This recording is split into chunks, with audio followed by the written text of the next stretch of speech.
Olá, meu querido, bem-vindo à aula de matemática. Matemática é muito gostoso, né? Bem-vindo, nós vamos agora trabalhar com proporção, com uma propriedade muito importante. Mas por incrível que pareça, nós já usamos essa propriedade em outros contextos quando a gente estava falando só de razão, né? Porque na verdade, razão e proporção são conceitos interligados, um depende do outro. Eu faço uma razão para analisar uma proporção. Eu preciso de uma razão para tomar uma decisão quanto a uma proporção. Então, por exemplo, imagine aqui a seguinte situação, tá? Eu tenho aqui a seguinte situação. Eu tenho lá, né? São 20 salgados, né? Vamos voltar ao exemplo que nós usamos aí de salgados, né? São 20 salgados para cada 5 pessoas, ok? Vamos supor que existe um combo que é servido lá numa determinada lanchonete, aonde vem 20 salgados para cada 5 pessoas, né? Uma entrada ali antes do lanche, 20 salgados para 5 pessoas, né? Então nós diríamos que 20 está para 5, ok?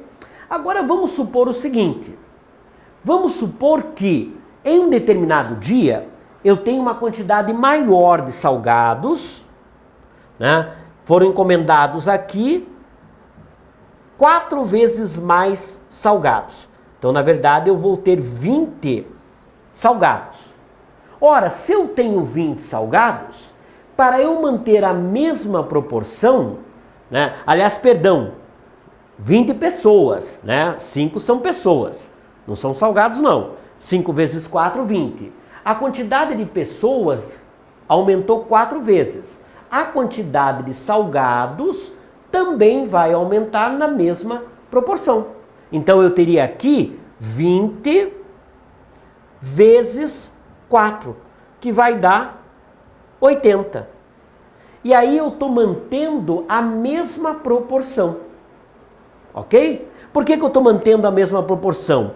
Porque 20 está para 5, assim como, né, eu leio assim, 20 está para 5, assim como 80 está para 20. Tanto é que é o seguinte, essa razão, 20 por 5 dá 4, e 80 por 20 também dá 4.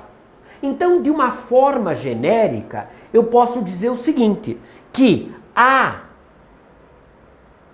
está para B, assim como C está para D, né? E se isso é válido, nós temos lá o produto dos meios é igual ao produto dos extremos. Então, A vezes D aqui é o produto dos extremos e B vezes C é o produto dos meios. Então eu posso dizer que A vezes D é igual a B vezes C. Né? Vamos verificar se nessa proporção que nós fizemos ali isso é válido? Então seria dizer que 20 vezes 20 é igual a 5 vezes 80. Ora, se 20 vezes 20 é igual a 5 vezes 80, vamos verificar. Quanto é que é 20 vezes 20? Né? Se eu fizer o cálculo de 20 vezes 20, eu vou achar 400. Né? 5 vezes 80, também 400. Então eu posso dizer que 20 está para 5, assim como 80 está para 20. Então eles estão na mesma proporção. Beleza? Vamos analisar agora uma situação aqui para entender melhor esse contexto. Então observe aqui a seguinte situação, né? Vamos supor que eu tenho uma receita e esta receita, ela pede que eu use lá um copo de água, aliás, vamos colocar aqui, 2 copos de água, né?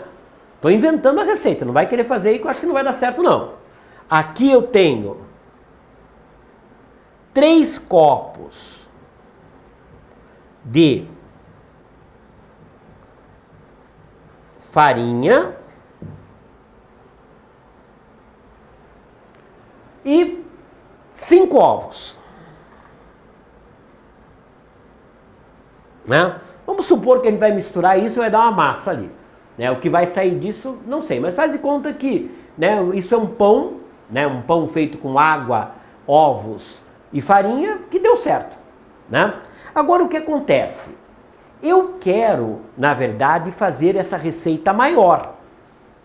Né? Eu fiz essa receita, deram lá 2 pãezinhos ou 2 pães, né, razoáveis. Eu quero aumentar essa receita para uma quantidade maior de pessoas.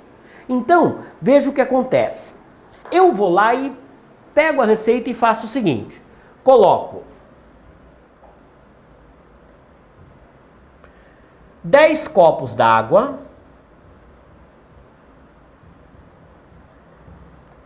coloco 15 copos de farinha,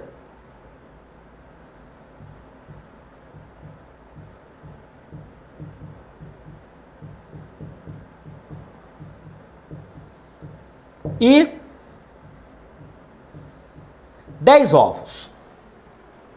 Né? Veja que eu coloquei mais água, mais farinha e mais ovos. E aí eu faço, né, misturo ali, faço a massa, né, percebo que tem alguma coisinha estranha, mas, né, isso em função da quantidade, e vou lá e asso e não deu certo. E aí, por que não deu certo? Na verdade, aconteceu um problema. Por quê? Se eu dividir a razão entre copos d'água na primeira receita para a segunda receita, eu digo que eu tenho lá 2 está para 10. Né? Vamos ver se a quantidade de farinha cresceu na mesma proporção. Então eu vou dizer assim, 2 está para 10, assim como 3 está para 15. Então, assim como 3 está para 15. Ou melhor, né? 2 está para 10, assim como 3 está para 15. Veja uma coisa.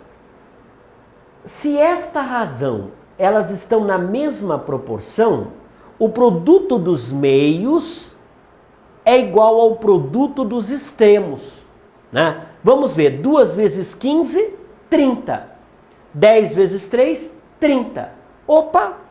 Significa que a quantidade de copos aumentou na mesma proporção que a quantidade de farinhas.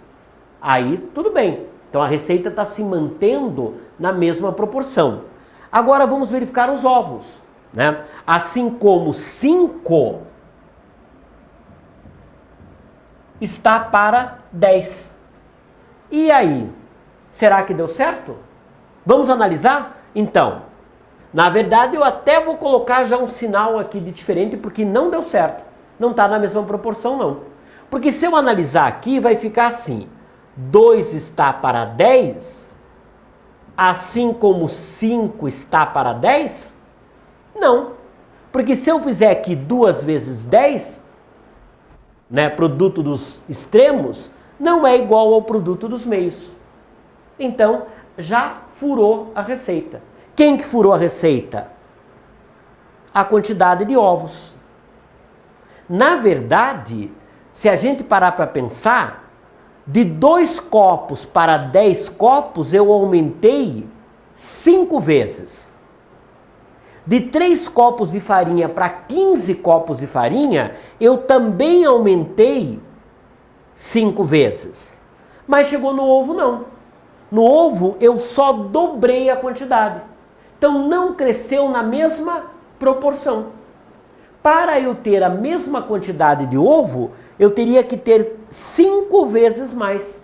Então, se eu usasse aqui 5 ovos, eu teria que ter aqui 25 ovos.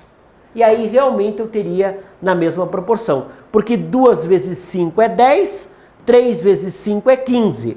E aqui teria que ser 5 vezes 5 para dar 25. Então, eu não deu certo a receita porque eu não cresci, eu não aumentei a quantidade de ingredientes na mesma proporção. Qual é o fator de proporção nosso aí? 5 vezes maior.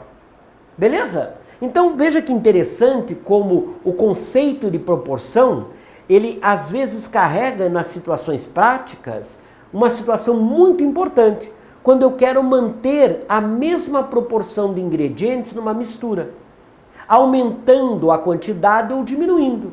E aí eu mantenho a mesma proporção de ingredientes. Ou porque se eu mudar essa proporção, ou vai ficar algo mais concentrado ou menos concentrado. Lembra lá do suco? Exatamente a mesma coisa. Nós usávamos 1 copo de suco concentrado para 5 copos d'água. Se eu dobrar a quantidade de suco concentrado, 2 copos, eu tenho que dobrar a quantidade de água. Se eu triplicar a quantidade de suco concentrado, eu tenho que triplicar a quantidade de água para manter o quê? A mesma proporção. Beleza, querido? Então é isso, uma aula muito importante, né? Um exemplo que vale a pena você ver de novo. Preste bem atenção porque é um conhecimento que você vai carregar ao longo do seu estudo de matemática e também ao longo do estudo de outras ciências, né? As próprias ciências da natureza, a geografia usa também esse conceito em escala, ok? Então um grande abraço para você, até o nosso próximo encontro.